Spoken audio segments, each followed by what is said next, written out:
दिल्ली के अंदर एमसीडी का चुनाव हो, विधानसभा का चुनाव हो, लोकसभा का चुनाव हो,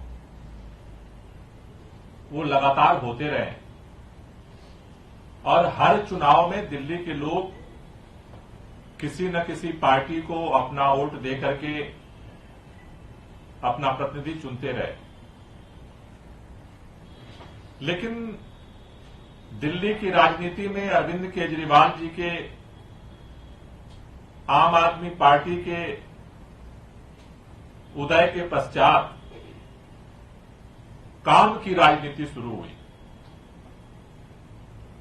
दिल्ली सरकार ने अरविंद केजरीवाल जी के नेतृत्व में जिस तरह से बिजली, पानी, स्कूल, अस्पताल, महिलाओं की यात्रा, बुजुर्गों की तीर्थ यात्रा जैसे कामों की झड़ी लगाई,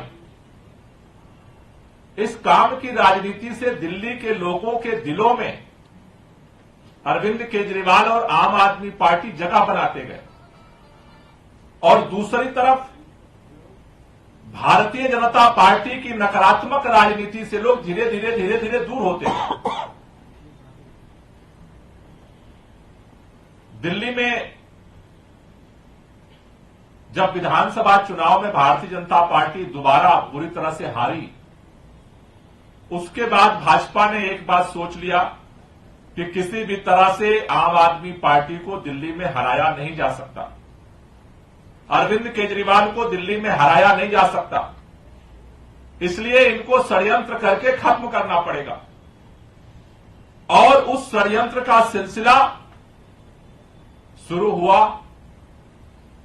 एमसीडी चुनाव मार्च में होने थे, उससे पहले ही सत्येंद्र जैन जी को गिरफ्तार कर लिया गया। उसके बाद एमसीडी चुनाव पोस्टपोन कर दिया गया। आप सबको याद होगा कि एमसीडी चुनाव की घोषणा के लिए चुनाव आयोग ने प्रेस कॉन्फ्रेंस बुलाई और उस प्रेस कॉन्फ्रेंस में चुनाव की घोषणा करने की जगह कहे कि चुनाव पोस्टपोन किया जा रहा है। परिसीमन के नाम पर दिल्ली के अंदर एकीकरण किया गया, परिसीमन किया गया, वार्डों को तोड़ा मोड़ा गया,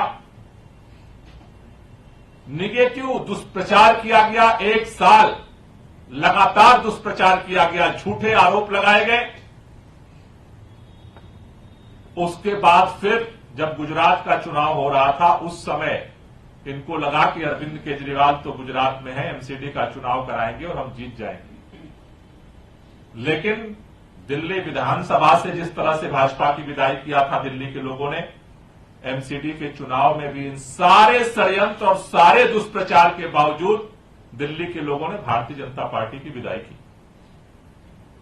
उसके बाद भाजपा और बौखला गई और अब हम सबको पता है, उसके बाद उस हार के बाद मनीष सिसोदिया को गिरफ्तार किया गया और अब दिल्ली के मुख्यमंत्री अरविंद केजरीवाल को भी झूठे आरोपों में तिहाड़ जेल के अंदर बंद कर दिया गया। ऐसे में दिल्ली की जनता विधानसभा से भाजपा की विदाई कर चुकी है, एमसीडी से भाजपा की विदाई कर चुकी है। एक साल में जिस तरह से वही एमसीडी है जो 15 सालों में सबसे टॉप नकारात्मक मार्किंग में चली गई थी, आज वही एमसीडी है कि धीरे धीरे अपने पॉजिटिव सूचकांक को आगे बढ़ा रही है। अपने काम के दम पर विधानसभा से भी हमने विदाई की, एमसीडी से भी विदाई की है और ये लोकसभा में जिस तरह से अरविंद केजरीवाल को उनके काम को गिरफ्तार किया गया है, अपमानित किया जा रहा है, इस जेल का जवाब वोट से दिल्ली की जनता लोकसभा चुनाव में भी देगी। चूंकि जो मेयर चुनने की प्रक्रिया है उसमें हर साल मेयर का चुनाव होता है। इस साल रिजर्व कैटेगरी से मेयर का चुनाव होना है। उसके लिए पार्टी ने निर्णय लिया है कि इस बार आम आदमी पार्टी की तरफ से मेयर के जो कैंडिडेट होंगे वो महेश खिच्ची होंगे। महेश खिच्ची, KHICHI, महेश खिच्ची करोलबाग विधानसभा में देवनगर वार्ड 84 से हमारे काउंसलर हैं। ये करोलबाग विधानसभा के अंदर देवनगर वार्ड में काफी लंबे समय से पार्टी के लिए काम करते रहे। ग्रासरूट स्तर से पार्टी पर इन्होंने काम शुरू किया था। सबसे पहले ये हमारी पार्टी के बूथ अध्यक्ष बने थे, बूथ प्रेसिडेंट बने थे।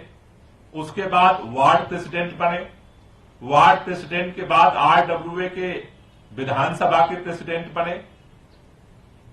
इन्होंने दिल्ली के साथ साथ पार्टी के लिए देश के अलग अलग राज्यों में, हिमाचल प्रदेश में, उत्तराखंड में, यूपी में, छत्तीसगढ़ में पार्टी के लिए अलग अलग चुनावी कैंपेन में इन्होंने हिस्सेदारी की और उसको देखते हुए पार्टी ने इनको देवनगर वार्ड से कैंडिडेट बनाया था और वहां से ये जीते। और पिछले 1 साल से इन्होंने जिस तरह से ग्राउंडेड होकर के काम किया है, उसको देखते हुए जमीनी स्तर से जुड़े होने के कारण, जनता के साथ सीधे संवाद होने के कारण और आईएसी के समय से ये पार्टी और आंदोलन के लिए काम करते रहे, उसको देखते हुए पार्टी ने इन्हें इस टर्म के लिए मेयर कैंडिडेट बनाने का निर्णय लिया है। महेश खिची जी बीकॉम है, मोतीलाल नेहरू कॉलेज से इन्होंने साउथ कैंपस दिल्ली विश्वविद्यालय से बीकॉम किया है और लगातार प्रारंभिक दिनों से ही पार्टी और आंदोलन के लिए काम करते रहे। तो आज पार्टी मेयर कैंडिडेट के रूप में महेश खिची का अभी 12 बजे नॉमिनेशन जो है वो कराएगी। मेयर के साथ साथ डिप्टी मेयर के लिए रविंदर भारद्वाज को पार्टी अपना कैंडिडेट बना रही है। रविंदर भारद्वाज भी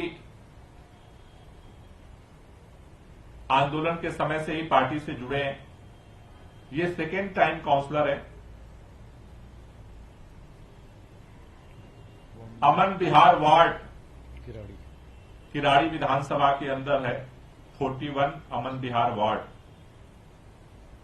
ये 41 अमन बिहार वार्ड किराड़ी विधानसभा से पिछली बार भी काउंसलर थे और इस बार भी वो काउंसलर चुने गए। 2017 से 2022 तक काउंसलर थे, पिछली बार भी पार्टी की तरफ से। पिछली बार नॉर्थ एमसीडी में हमारे स्टैंडिंग कमेटी के मेंबर थे 2019 से 2021 तक। वर्क कमेटी और अपॉइंटमेंट कमेटी में भी मेंबर रहे। ये काफी इन्होंने भी आंदोलन के समय ही ज्वाइन किया था और तब से लगातार पार्टी में काम करते रहे।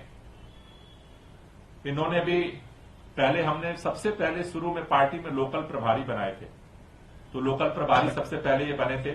उसके बाद बूथ अध्यक्ष रहे, फिर मंडल प्रेसिडेंट रहे और फिर वार्ड पे इन्होंने काम किया और पार्टी ने फिर इनको पिछली बार काउंसलर बनाया था और इस बार दोबारा काउंसलर बने। ये इनकी जो एज है वो 35 है रविंदर भारद्वाज की। महेश खिची की जो एज है वो 45 है। तो इस बार पार्टी ने महेश खिची को मेयर कैंडिडेट के लिए और रविंदर भारद्वाज को डिप्टी मेयर कैंडिडेट के लिए जो है इस बार अभी नॉमिनेशन करने का डिसाइड किया है, अपना कैंडिडेट बनाया है।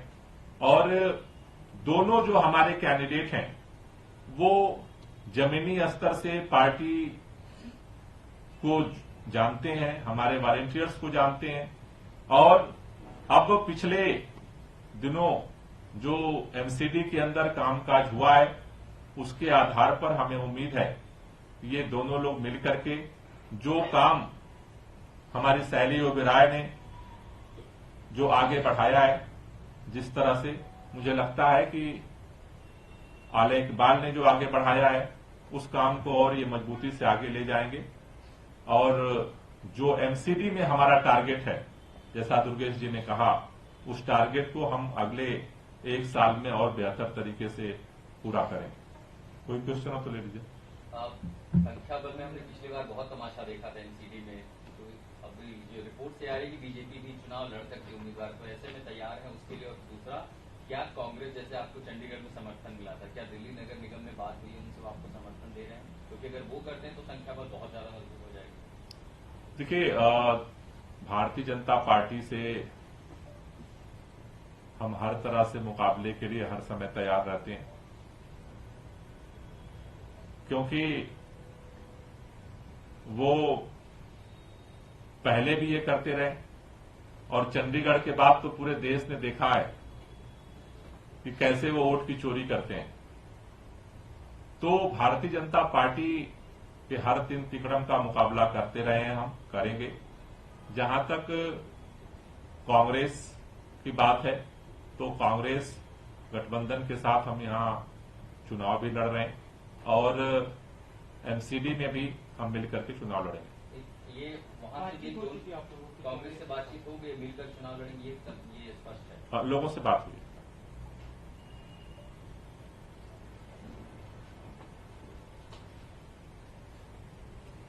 Okay, thank you.